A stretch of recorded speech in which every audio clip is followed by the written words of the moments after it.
Now, at this time, brothers and sisters, since the hour has arrived for us to have our Muslim prayer, it gives me great pleasure at this time to turn you over into the hands of our dear beloved leader and teacher, the messenger of Allah, the great man of the hour for black man and woman of America, the Honorable Elijah Muhammad. I so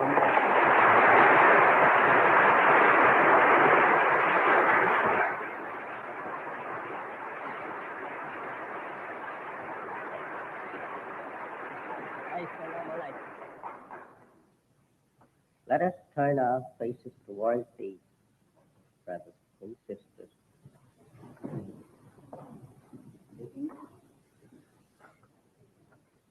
Spread both our hands. In the name of Allah, the Beneficent and Merciful, all praise is to Allah, the Lord of the world, the Beneficent and Merciful, Master of the day of judgment, in which we now live. Thee do we serve, thee do we beseech for thine help. O Allah, guide us on the right path, the path of those upon whom thou hast bestowed favors, not of those upon whom thy wrath is brought down, nor of those who go astray after they have heard thy teaching. O Allah, bless this our convention. Make it a success, as thou didst make we that is here this day successful in the past year. Make this year, 1959, the year of success for we, thy people, who have been here this day to plan good for thy people, who was lost, and thou hast found him. O Allah, make Muhammad successful in North America. Make his followers successful too, as thou didst make Abraham successful, and the followers of Abraham successful. For surely thou art praised and magnified in our midst. O Allah, bless Muhammad in North America. Bless his followers too, as thou didst bless Abraham and the followers of Abraham. For surely thou art praised and magnified in our midst. O Allah, thou art the one God. There are no gods but thee. Thou art he of whom nothing is independent, but upon whom we all depend. Thou begettest not, nor is forgotten. There is none like thee. And I bear witness that nothing deserves to be worshipped besides thee. And I bear witness that Muhammad, thy servant and apostle. Amen. Assalamu alaikum.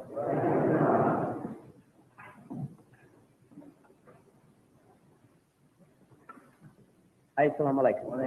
Brothers and sisters, you may now sit down.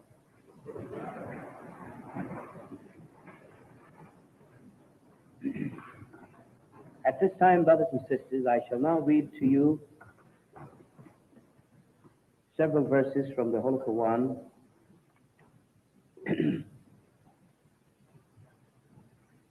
The first readings that I shall now read to you is found in the second chapter of the Holy Quran and the 254th verse.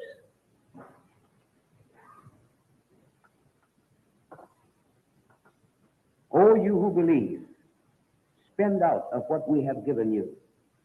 before the day comes in which there is no bargaining, nor friendship, nor intercession. And the disbelievers, they are the wrongdoers. Allah, there is no God but He, the ever-living, the self-subsisting, by whom all subsist. Slumber overtakes him not, nor sleep. To him belongs whatever is in the heavens and whatever is in the earth. Who is he that can intercede with him but by his permission? He knows what is before them and what is behind them. And they encompass nothing of his knowledge except what he pleases. His knowledge extends over the heavens and the earth, and the preservation of them both tires him not. And he is the Most High, the Great. There is no compulsion in religion. The right way is indeed clearly distinct from error. So whoever disbelieves in the devil and believes in Allah, he indeed lays hold to the firmest handle which shall never break. And Allah is the hearing, the knowing. Allah is the friend of those who believe. He brings them out of darkness into light. And those who disbelieve, their friends are the devils, who take them out of light into darkness. They are the companions of the fire. Therein they abide. Brothers and sisters, as we can see, these are very appropriate verses for us today. Because most assuredly today we have been and we are being brought out of the light, out of the darkness into the glorious light of Almighty God, Allah, by His divine messenger, the most honorable Elijah Muhammad. Brothers and sisters, I want to repeat again, this is a joyous occasion for us to be here assembled at our annual convention. And I am sure you know that we're looking forward to having a wonderful convention. We have also at this time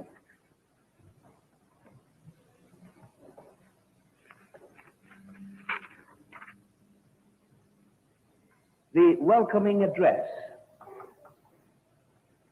by Minister Malcolm X of New York City, Temple number 7. So now at this time, without any further remarks, I shall now bring before you Brother Minister Malcolm X, who will give you the welcoming address. As I greet you, Assalamu alaikum.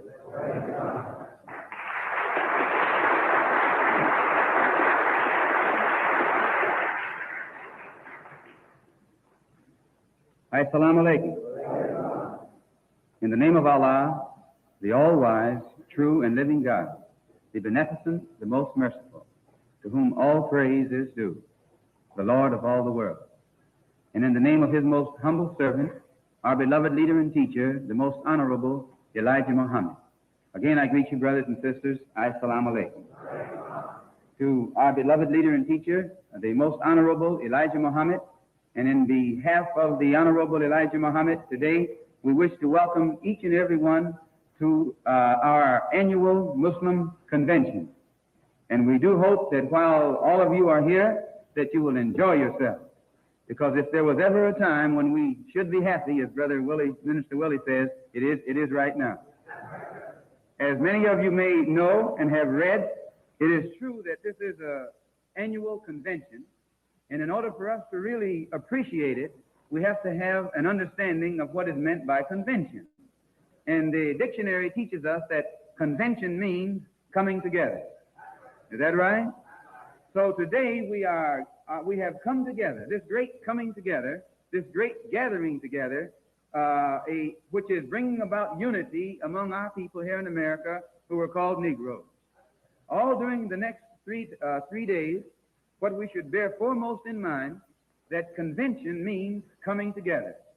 Convention means gathering together. Convention means uniting together. Do you understand that? Convention means coming together, gathering together, uniting together. And the one who is responsible for this great gathering together that shall take place during the next 3 days, this great uniting together that shall take place during the next 3 days, is with us today in the person of the most honorable Elijah Muhammad.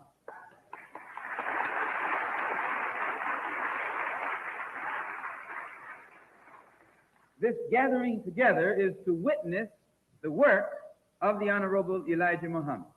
And this gathering together is at the call of the Honorable Elijah Muhammad. Though we call it a Muslim convention, it should be understood that it is not a convention for Muslims alone. Do you understand? Though we call it a Muslim convention, it is not a convention for Muslims alone. But this great gathering together, or coming together, or uniting together, is for the entire 17 million so-called Negroes here in North America. We come from California, we come from New York, we come from Georgia, we come from Alabama, and we come from Minnesota. We come from all parts of America because we have heard that in this land today there is a man who has a plan. And this plan is not for Muslims alone, but this is a man with a plan for 17 million people in America who for 400 years have been without a plan.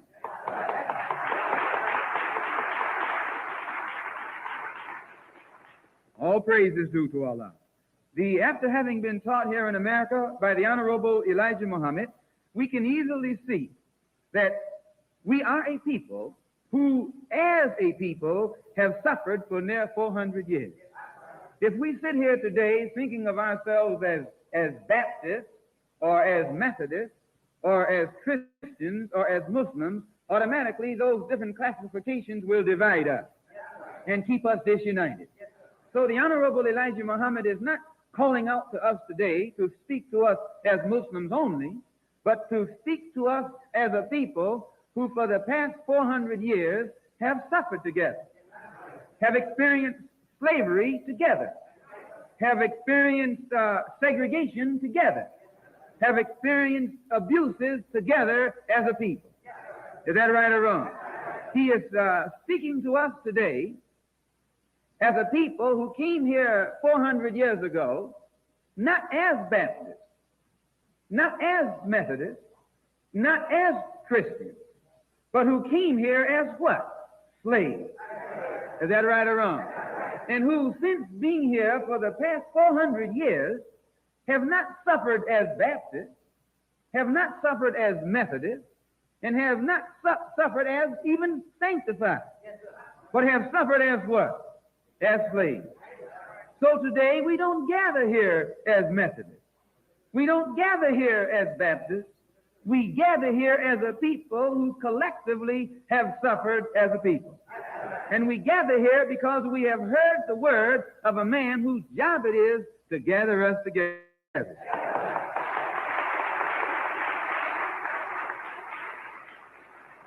All praise is due to Allah. The Honorable Elijah Muhammad has taught us that since we suffered together, since we underwent slavery together, since we have undergone segregation together, today we need to unite together so that we can rise together. Since we came down together and caught hell together, now we've got to get together so we can rise together and go to heaven together.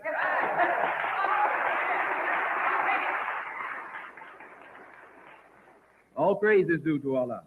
And this is His purpose. This is His aim. This is His object. To take a people who have suffered hell together and show us how we can unite and go to heaven together.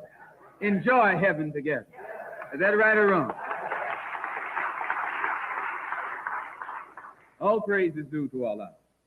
He has taught us and pointed out to us that among our people, there are great scientists, great doctors, great lawyers, great businessmen, great teachers, great professors. Is that right or wrong? But those of you who are doctors, those of you who are lawyers, when you are spoken of as a great doctor, they don't call you just a great doctor, but a great what? Negro doctor. a great Negro lawyer, a great Negro spokesman. Is that right or wrong? No matter how great you are, always they identify you with a people who no one considers great. Is that true? Let's understand. This is why the Honorable Elijah Muhammad teaches us that no individual can rise above the condition or plight of his race. Is that right or wrong? No matter how great a doctor you become, when they call you a great Negro doctor, since a Negro catches hell, you just one of those people who is great, but you still catch the same thing that the lowest one of them catch. Is that right? No matter how high you go, their lowliness still continues to cling to your neck like a rock. Is that right or wrong? You just can't rise above the condition of your people. You can't get beyond the chains of your people. You can't get beyond the prison bars that keep your people in bondage. Is that right or wrong? So the Honorable Elijah Muhammad teaches us that we cannot become great as an individual. We can become great only as a people. And our greatness today is not measured by our ability to rise as an individual, but our greatness is measured by our ability as individuals to elevate the condition of our people as a whole. Is that right or wrong? All praise is due to Allah. So since as individuals we've suffered, and as people collectively we've suffered, there is a man in America today with a plan. He is a man with a plan. Not a man with a plan, but the man with the plan.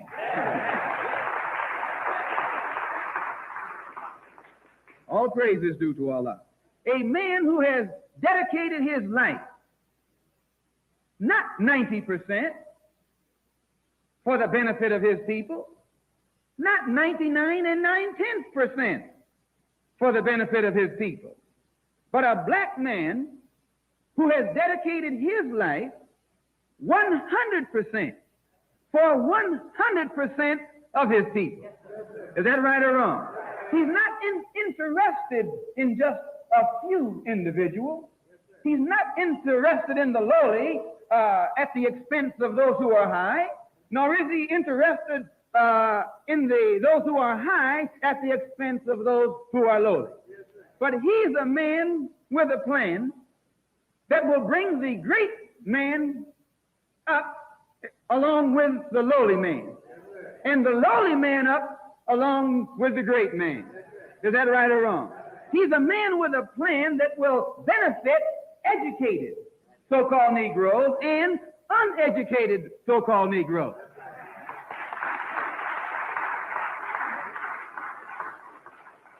All praise is due to Allah. And the purpose of our annual convention, which is beginning today, is to introduce to our people in America, 17 million so-called Negroes in America, bring them into the knowledge of the plan of the Honorable Elijah Muhammad. The purpose of this convention is to make known his plan to the public. But when you hear a man who is going to go on a journey, who says he's going to go on a journey, and he wants you to go with him, the first thing you think about is, can you make it? Is he able to take you there? If in your travels you meet a highway that's going through mountainous country, can he take you through those mountains? If you come to a desert, can he take you across the desert? If you come to an area that's filled with wild beasts, can he take you through those beasts? Is he qualified to enable you or help you to overcome the hardships of the journey? And usually you can best tell by studying what the man has done. Has he been in the jungle before? Has he been through the mountains before? Has he been through the beasts before? Has he overcome hardships before? So in order for us to know, can this man fulfill this plan we first have got to examine what this man has done. Is that right or wrong? All praise is due to Allah. So before you hear his plan, you want to know something about what he has done. Is that right? Before you hear what he's going to do, so you can tell whether or not he can do it, you want to see what he has done. And brothers and sisters, all praise is due to Allah. For the next few moments today, we are going to hear from followers of the Honorable Elijah Muhammad from all parts of North America. Don't think that because there are some vacant seats here that we're neglected. Our people are on the way. It's different when you have a vacant seat in your house and you just don't know whether or not anybody is coming. But when you know they're on the way, you don't mind it when you look at the vacant seat. You understand? When you set out from Mississippi, you can't say you'll arrive on Monday morning. There's a whole lot of things in Mississippi that might slow down your journey. But it won't stop your journey because you're traveling in the name of Allah. So when we know today that our brothers are on the way from all over America, they'll be arriving here as we sit. But while we await them, we want to let you know what the Honorable Elijah Muhammad is doing throughout North America. So we will be spoken to by his representatives, ministers who are representing him in 48 states. And the first one from whom it is most appropriate to hear is the minister from his number one temple, the first temple, the root of the Nation of Islam here in North America. At this time, I take great pleasure to bring before you the minister of Muhammad's Temple of Islam, number one, from Detroit, Michigan, Brother Minister Wilfred X. As I greet you, Salam Alaikum.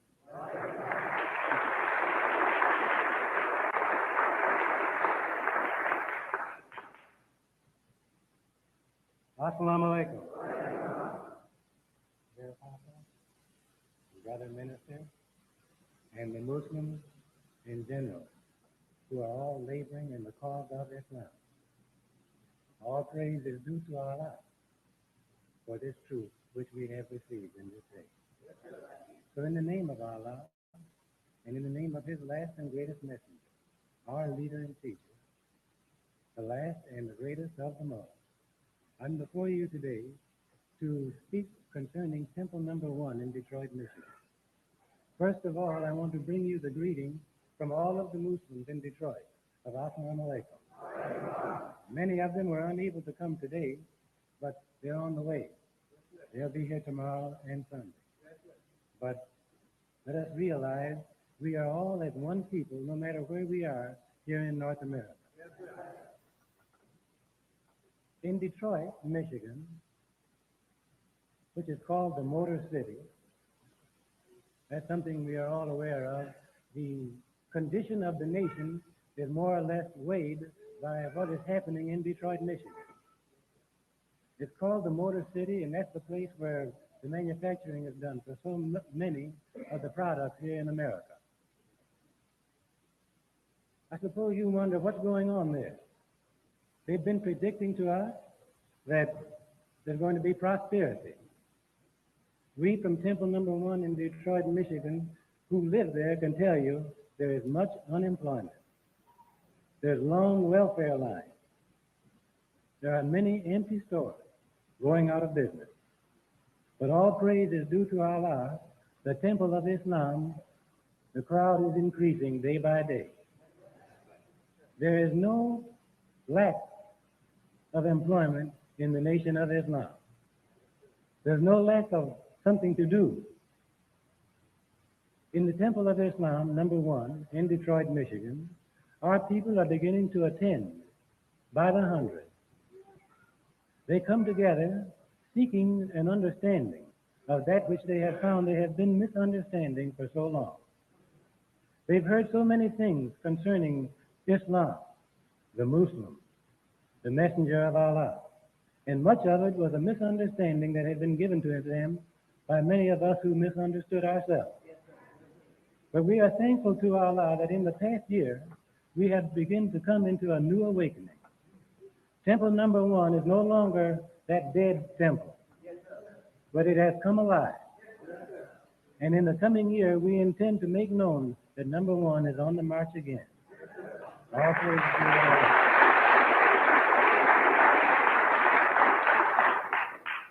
This past year, we realized one of our goals.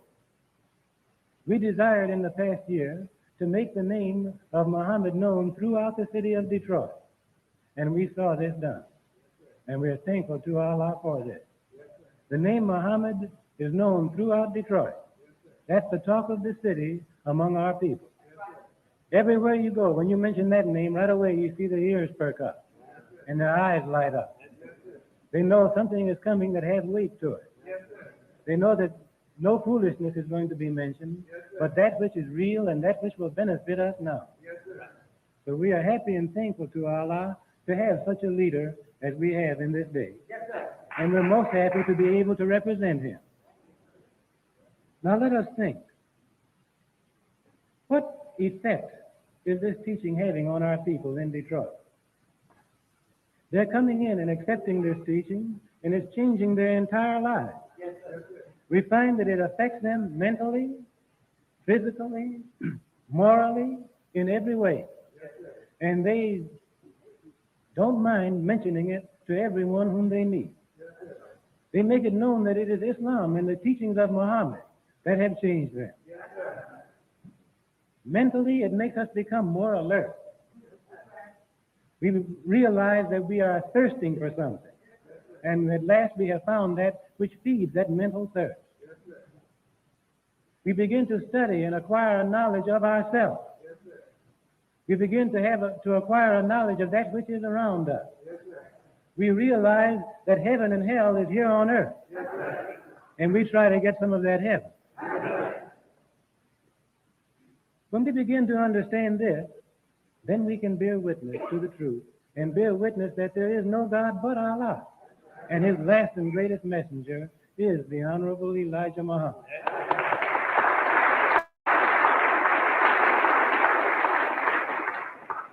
We have people who a short time ago were drunkards, dope addicts, had no care at all, were just here and a burden on the nation. Today they are upright, clean, proud of themselves, and those who knew them before have to bear witness that they must be proud of. Many who once were opposed to us, when they see the change that takes place in these people whom they thought were unworthy of even being bothered with, when they find that there is one in America who can change us and start us on the road to progress again, they have a new outlook upon the teachings of Islam. They have a new respect for us. They say something in regard to Muhammad that is good instead of that which is bad. And many of them even ask forgiveness for the things that they have said in the past, because they didn't know that Islam was so good for the black man here in America. It affects us physically. It makes us realize the importance of this body. Those who once ate everything, those who once just drank any old thing to get a kick, today they try to protect this body, because we know now we only get one. When this one is gone, that's all. So we try to take care of this one and use it for the benefit of our own nation, our own people, our own family. We try to produce something. We try to do work that will be beneficial to us all. That is an advancement in itself. We who used to mistreat ourselves, today we no longer do that. We realize the importance of the physical body, and we have been taught what it takes to protect it, give it long life, and preserve the youth that we have. And many of us here, I'm sure, can bear witness to that same thing. It also affects us as far as our families are concerned. We once mistreated our families. We have brothers and sisters among us now who just a short time ago, everyone looked down upon them because of the way they mistreated their families. Now they love their families and they protect them. They have been taught the importance of their women and their children. And these men no longer spend their time in the pool room, lolling around on the street corner, chasing around after some other woman. But today, they love and protect their own woman. They have found that the black woman is the best, that the future of our nation lies in our own black woman. And Muhammad has taught us to love and cherish her and protect her. All praise is due to Allah for someone who can teach us to do these things. Everyone today of dark mankind has respect for the Honorable Elijah Muhammad if they understand him.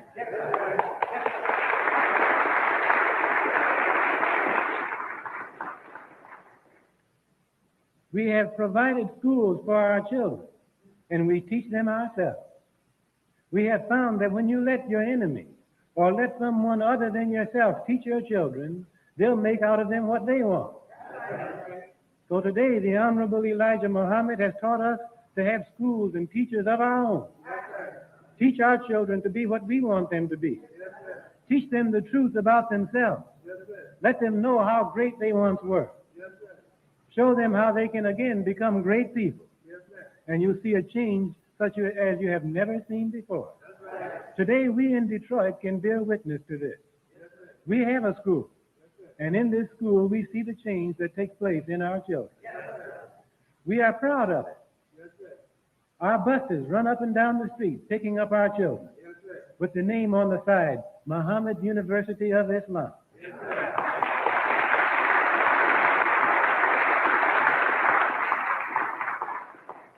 Many people are becoming aware of this school and they're inquiring.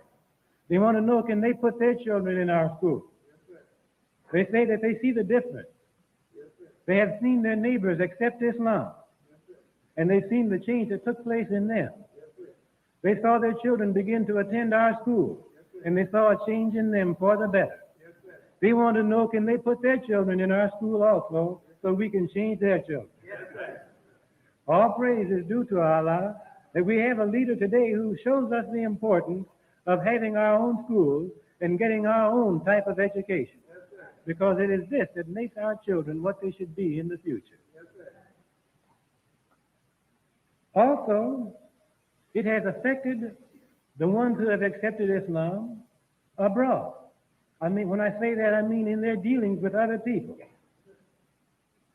Many of them who once were unsuccessful today have gone into business for themselves and are being successful. Some who didn't even have a job couldn't get a job, had long prison records, were dope addicts, and everything else of a negative nature. They have heard the teachings of the Honorable Elijah Muhammad and have made a change for the better.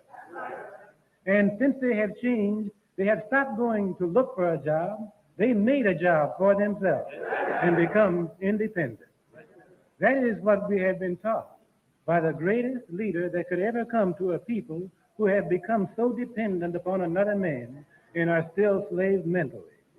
So we thank Allah for the Honorable Elijah Muhammad.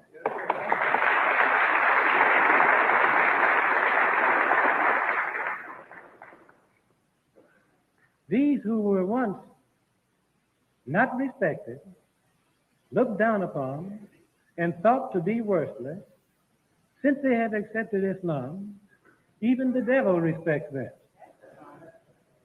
They find when they go to deal with him now and they know that the devil knows that they are a Muslim, he looks at them in a different light.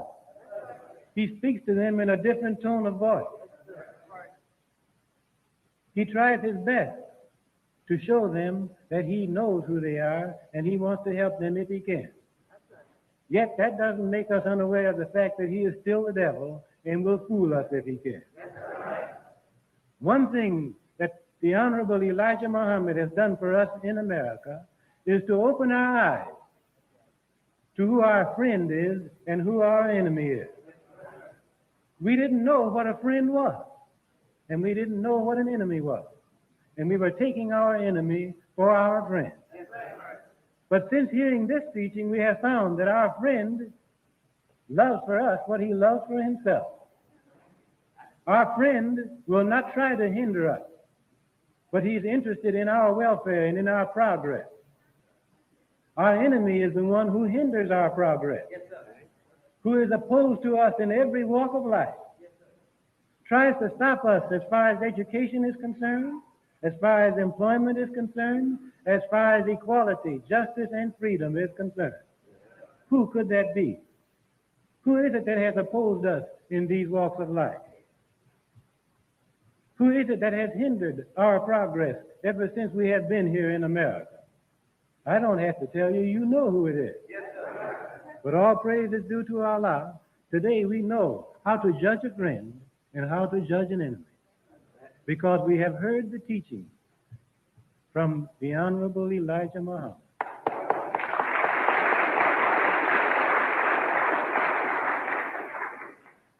So these who have accepted Islam there in Detroit, if they were here, they would bear witness with me that it has helped them in every walk of life. And they would bear witness that there is no God but Allah, and that his last and greatest messenger is the Honorable Elijah Muhammad.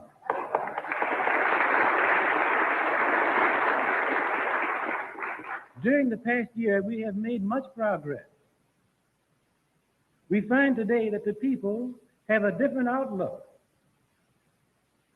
One of the keys to our success and our continued progress now is the fact that we have pushed the Pittsburgh Courier, which carries the article entitled Mr. Muhammad Speaks, one of the most awakening articles ever written by any man at any time in history.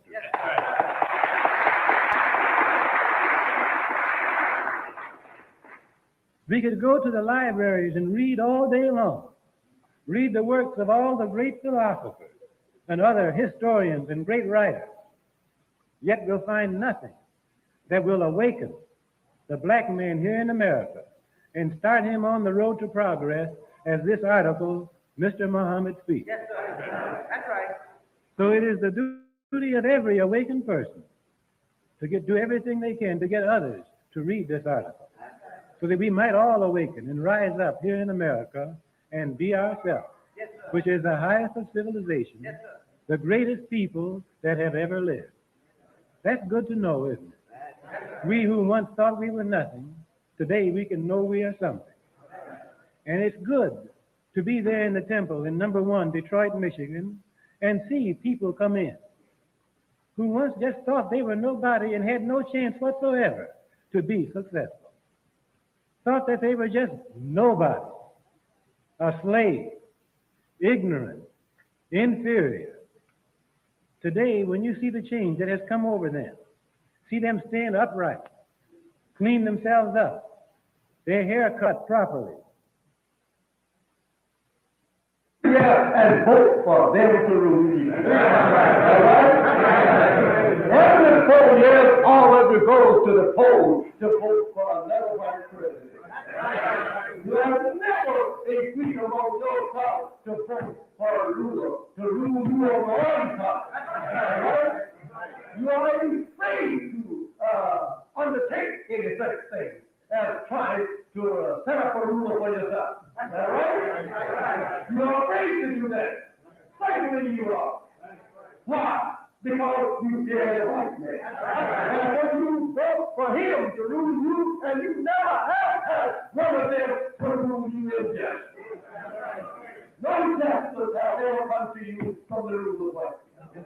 I don't care what one you claim was a good one.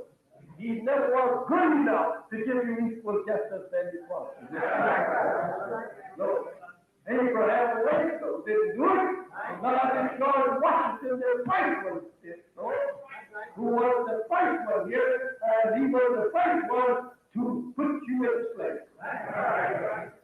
And Abraham Lincoln would not have freed you if it had not been for his own purpose of bringing a union of states. Therefore, you would not have been free today. He didn't want to free you. He was a brother and a friend of his white brother. But it was one president over America, and by the white man of the South having millions of Negro slaves, he was able to hold the North with these slaves of his. For that's the kind of fact about the North declared that if they had not liberated the slaves from the white man of the South would have won. Would have won the war. But by freeing the slaves, weakening the white South. My friend, remember that. Now, stop going around talking about Abraham Lincoln. Stop doing that. You're wrong. I tell you, you look in the Pittsburgh paper, read what J.K. Rogers has to say about Abraham Lincoln. And he gives you the proof. Yes. So I tell you, my friend, you have been greatly misled. You have to leave everything but the thing that was good for you. So today, God is with you. God is a human being.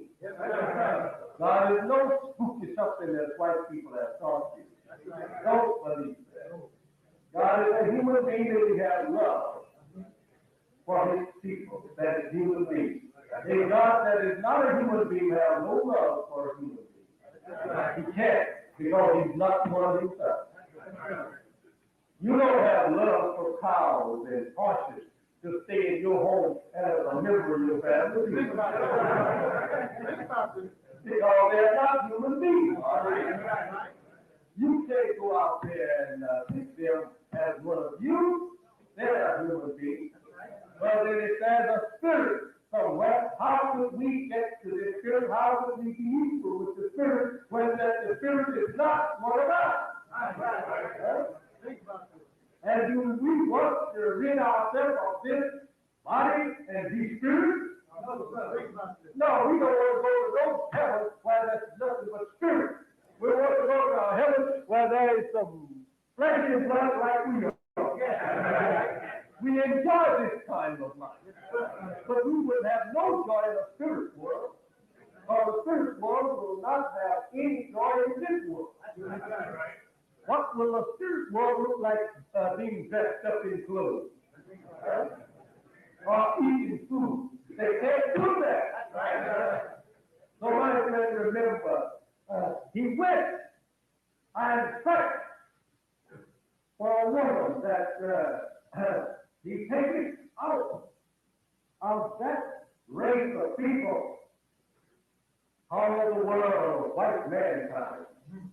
And he praised that woman of her faith, as you used to hear an old saying that is cast out of Mary, Satan's devil, to make her fit to give birth to the Jesus. Remember, not Jesus 2,000 years ago, but Jesus for you today.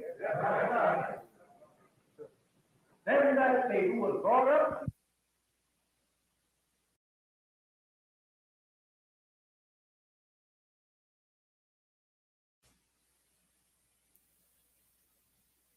Jesus. Remember, not Jesus 2,000 years ago, but Jesus for you today.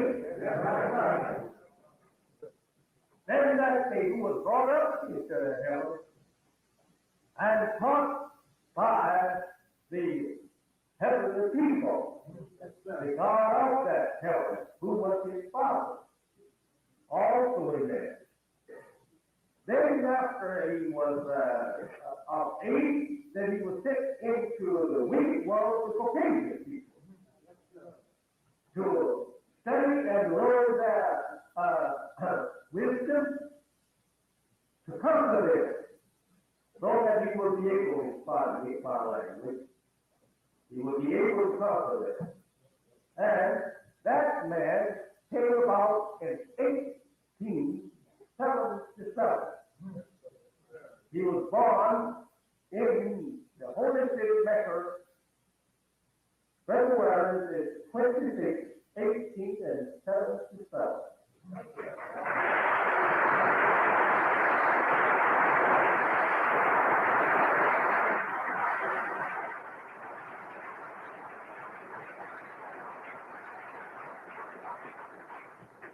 fight.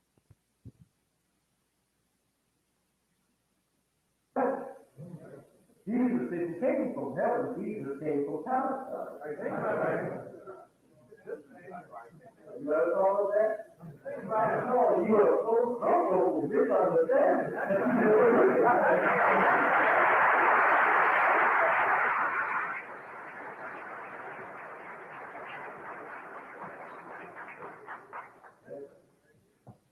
Now, I hope that is clear. There's so much more that I would devise to take you through on this verse, but the time won't allow me. And I'm afraid you won't be able to agree with me. But he is the man. He's in your midst and in my midst. What will he do when he comes? He will save his people from the sin of their slave masters, from the sin of the devil. He will destroy the world of sin and give the ruling power of the world over to those people that he chooses. They shall rule the people then forever under his guidance. He is more wiser than any God ever lived. The homework that you read of in this Bible that the book is referring to, met with Moses, is not really one that met with Moses 4,000 years ago. That same one is up to date. Now, there's no such thing as one like that 4,000 years ago to deliver people. The Moses did a work of civilizing the white man while he was in the caves and hillsides of Europe. This land of Egypt, the Egypt is symbolic, and the Moses is symbolic. And a short history of Moses, so that I was told, with a few hundred thousands of the Caucasian people who were in Egypt, who were tricked by a king in the Arabic language, Arabic. They called him Pharaoh. Pharaoh is the same one that they call Pharaoh. This man, he was once in Arabia, and he was so smart and tricky that he was about to trick the king there, and the king caught up with him, and the king gave him an opportunity to leave Arabia or either suffer the consequences. Because he was so tricky, he was very smart. So he asked to go to Egypt. At that time, it was not called Egypt, it was called another. So he left Arabia and he went to Egypt. And this is the man that's taken some slaves, or rather some Caucasian people, and made them slaves in Egypt. And he kept them, not Abraham, please now. Remember that. He taken some white people, not out of the hills and cave-sides of Europe, but these were some white people that had been left in Asia and Arabia. When they were exiled into what we call today Europe 6,000 years ago. About 4,000 years ago, this king got the whole, or rather, in the Testament, he got a hold of some of those white people that were serving our people in Arabia. The Arabs had kept them there ever since that they were created on pylons by their father, Yaqub. And when the king gave orders to drive out all of the Caucasians into West Asia, as they now call it Europe, these Arabs hid in their homes some of the white people that they thought would be all right, and that they would keep them there and let them serve them as such. These are the people that for those who got a hold of parents. And they got a hold of some of them, and when they got into Egypt, when he pulled them there by this, he made slaves out of it. And there was only a few 100,000, not no whole nation. And that is the few that were made an example for your own enslavement here. Rather, they used it as an example. For that which is come. Actually, the race of the Caucasian people were in Europe at that time, walking around on that tall at the time of the birth of Moses, living in caves and up in the trees and whatnot. They were wild people. They look just like the monkeys that you see today in the zoo. That's the way the white race looked in the time of Moses. In Europe, they had no knowledge of themselves. They had been there for 2,000 years, exiled by the Muslim people of Arabia and the other Muslims. They cast them out like the Bible says. God cast them out of the garden. The garden was none other than Arabia at that time. And put them in a place where they had to wait for their living and in farming and in business. That was in Europe. That Adam driving, being driven out of the Garden of Paradise is the white race. They started trouble there among the holy people, making the holy people to go to war against each other. And you find it in the Bible, and there was an old red dragon, King Helen, made war there. And he was cast out. That's the red white people. That's the white people. That was cast out of Egypt 6,000 years ago. And this thing things come about here today. They must be cast out.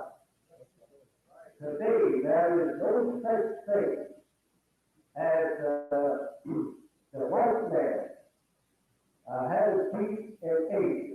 Is that right? No such thing. And therefore, they will have to be separated from the Asian addicts in order to bring about peace.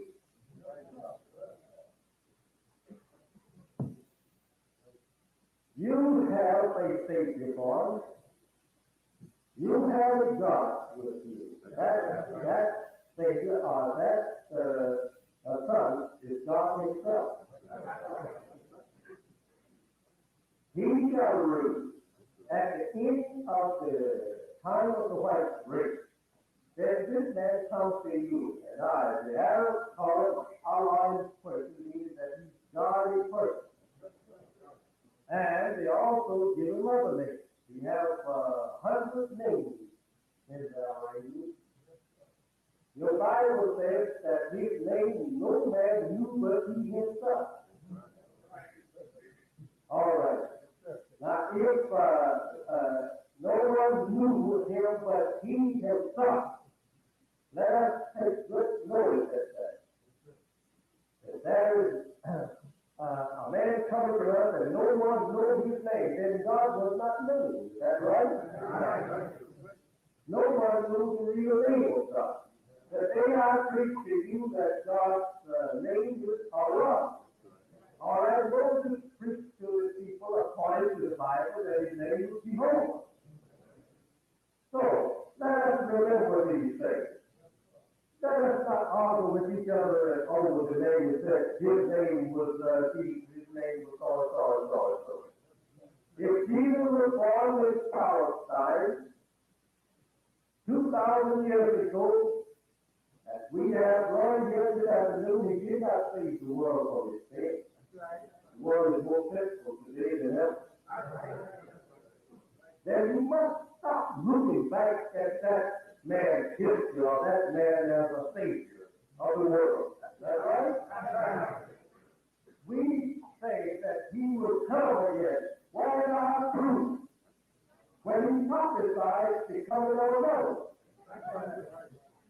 If he said that his father was sin one, well, then all right, he has declared for us that his father sinned him. And he has declared for us that he had no power to do anything except it was from his father. Is that right? Well, then what right you and I have to be sitting around here talking about that we are waiting for his judgment? We are fools. Miserable, ignorant children of God. We don't understand the truth. That's the trouble. He's not coming back. He's gone like all the other prophets. He was only a prophet. And the last one was the Jews. But this one that he prophesied that would come is God his son that would come. And the one that one would send is from that God. In the judgment, he will have one again. And his work will be among the people would last between 20 and 70 years.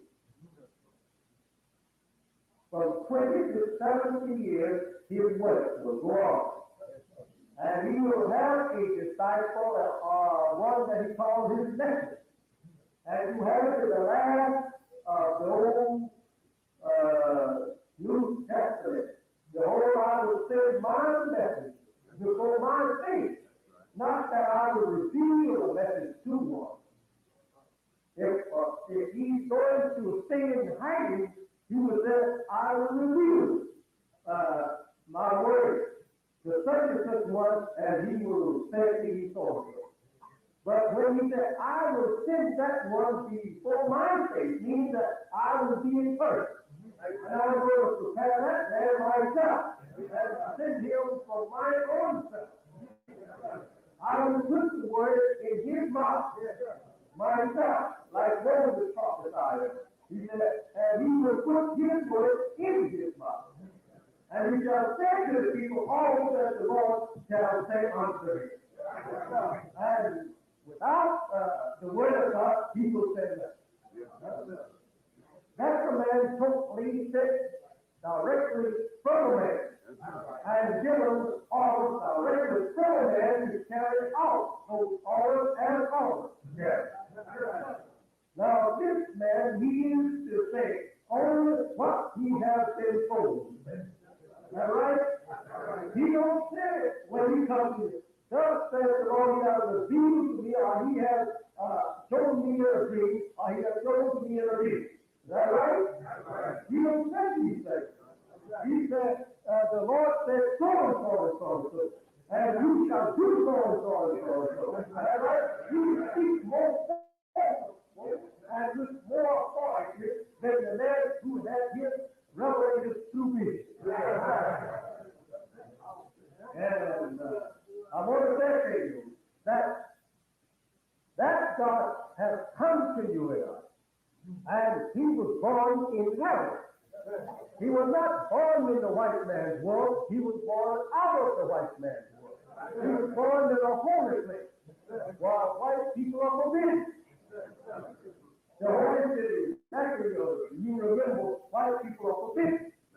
They don't allow Christians in the holy city. You're a Christian, you can't go.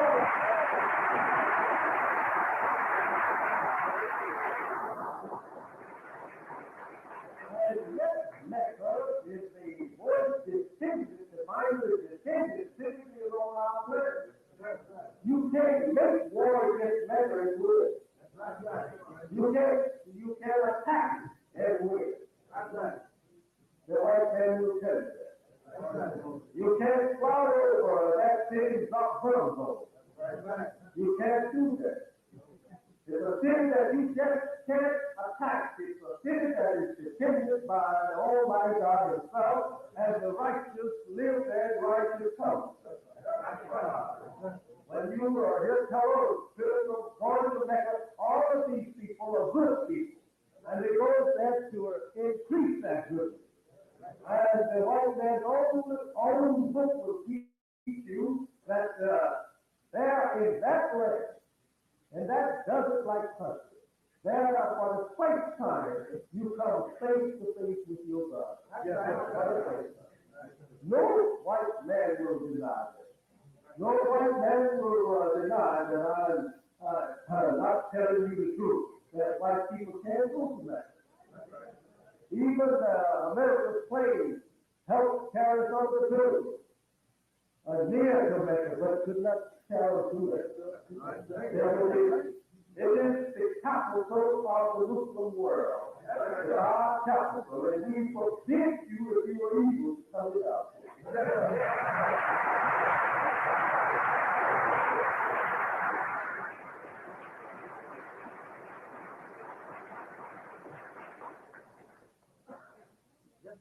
It is a city that is defended by a power that is superior to the white man's power. It is defended by the forces of nature that what the Christian king of Alabama tried to attack Mecca with an army on elephants, as you read, around in AD 5-7. And he lost. And many times, the white man has tried to make an attempt to get in. And now some of them will tell you that if you happen to disguise yourself and try to get through, he said, I told you, the very instantly, he said, you will not be able to cross the threshold of that state. You will be cut to pieces. And one Muslim told me that one tried to disguise himself and get in among the Christians, and the dog was made aware of his presence. And that that corrupt, he told this man was one that made good. He was good. He said that these dogs came through the crowd, just walking around, just smelling everybody's, the men's legs, just smelling, just keep going, smelling people's legs. And after a while, they got to this devil that was disguising himself, trying to get by. They smelt him, and both dogs jumped on him and started eating him up. And when they captured the dogs and stopped them from eating on the devil's occasion, they learned that he wasn't fulfilled. And as they had to take him away, well, they killed him.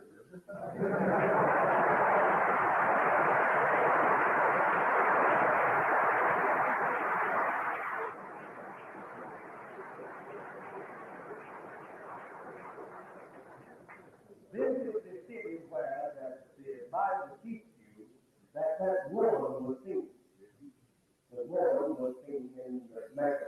That is the place where he gives praise to your Savior and my Savior now, about 81 years ago. I think it is. 1877. 83? 2. Yeah, 82, that's right. This is 59. 82 years ago. He's 82 years old today, and he will live long, long time. He will be here 400 years. All the things that he used to do.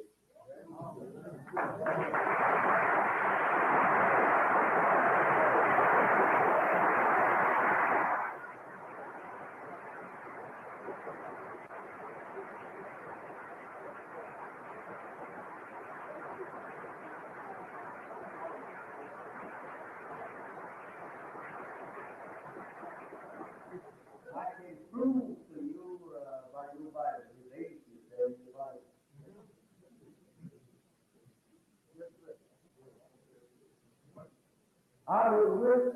for around 3 years and taught me 90 days. And he gave me to you as his father gave him to give me.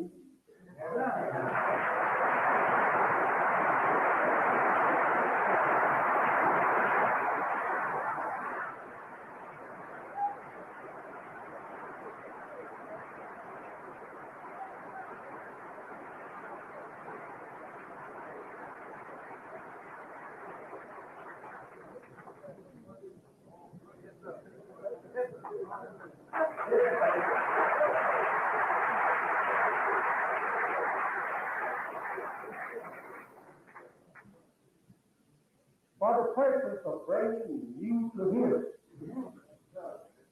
That is my job, to bring you now to him.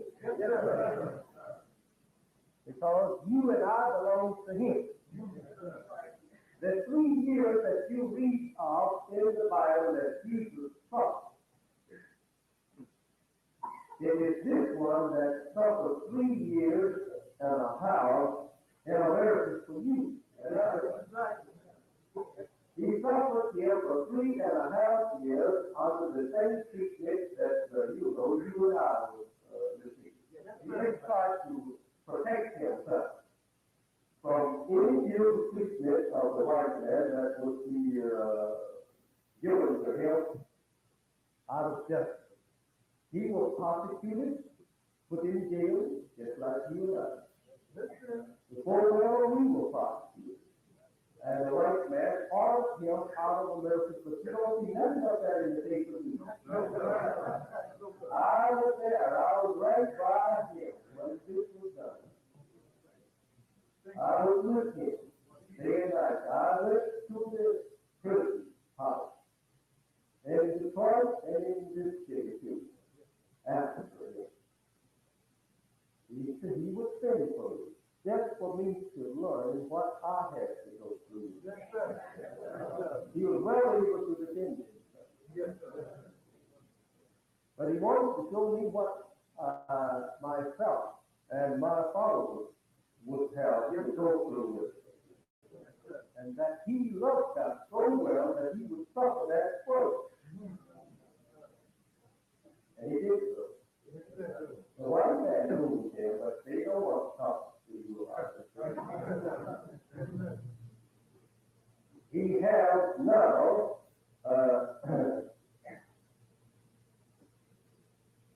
secret himself in some certain place, and he's taking care of them, prosecuting both of them. Yes, sir.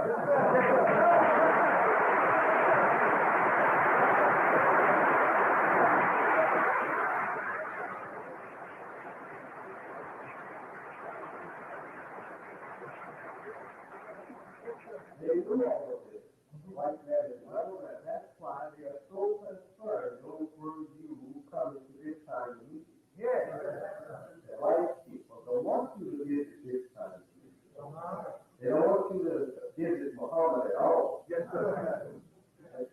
They rather that you go and become any other leader's follower than become Elijah's follower. Now they have lured Elijah teaching you the truth. That's right. If you notice today, you have seen today FBI is driving around watching Yes, us. sir. As though that we were bank robbers. That's right. They're always watching you to see who is going to accept the truth, and always watching who is really among us. He wishes that he could put a stop. These are separate agents. These agents is the one that is trying to frighten you away from the truth and say, "I'll come back to it." There are thousands of our people right now in Chicago. They're not coming. Because they fear the FBI. The FBI said need to prison and my followers and 42 for 5 years, 3 to 5 years. Just for this truth. But that didn't stop me. Yes, sir. That didn't stop my home. Yes, sir. All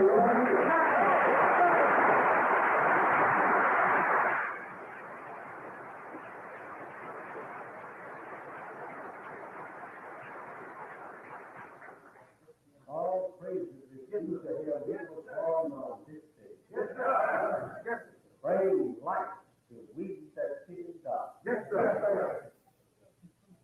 It is by his light of truth that we were able to go and serve those 3 to 5 years and come back home with a smile. Yes, sir. We don't think that we have seen that person to us. We don't feel worthy from no such center. We feel happy that we serve that time. I don't know that I serve no such time only by this religion.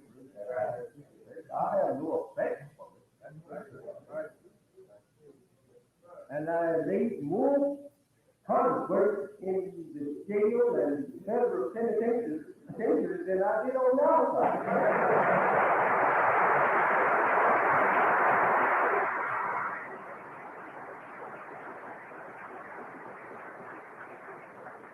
You be here, rather 4100 South Crossway at the municipality. That's not, I always want to call it the Baptist Community Church tomorrow, 2 p.m. and Saturday and Sunday. You will learn much more of what I'm saying to you. You will see many of our people tomorrow, Saturday and Sunday. You can't make it tomorrow, and don't miss one day. Because tomorrow we want to begin telling you of our temple progress. They will be recorded, the series of ministers of their followers, temples. They will be there recording tomorrow, and you can come and hear what they have to say. And also, you will learn how the Christians and the Christians, how we set this Islam over Christianity. I sent 2 of them this week, yesterday, a gift of $440 for this day. Yes, sir.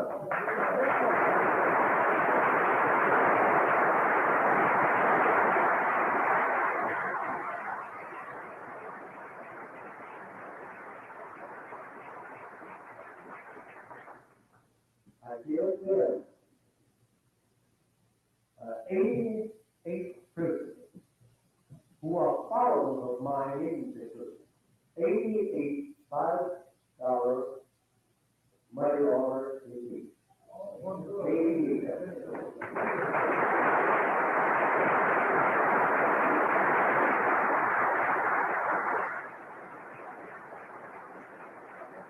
It's not the first time you participate. Now, we do that because of what? He that was born on this day, our Savior, has put love in our hearts for the brother. For the first time I ever knew love for my brother was when he that was born on this day opened my eyes to the truth. Now today I love my brother.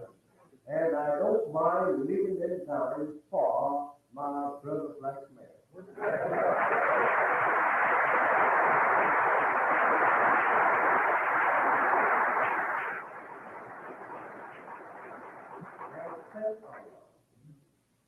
For sending to us a faith. Yes, sir. And he said to me, after 3.5 years suffering here among us, he says to me, he says, your debt is not paid. We shall never desire that which you cannot reach in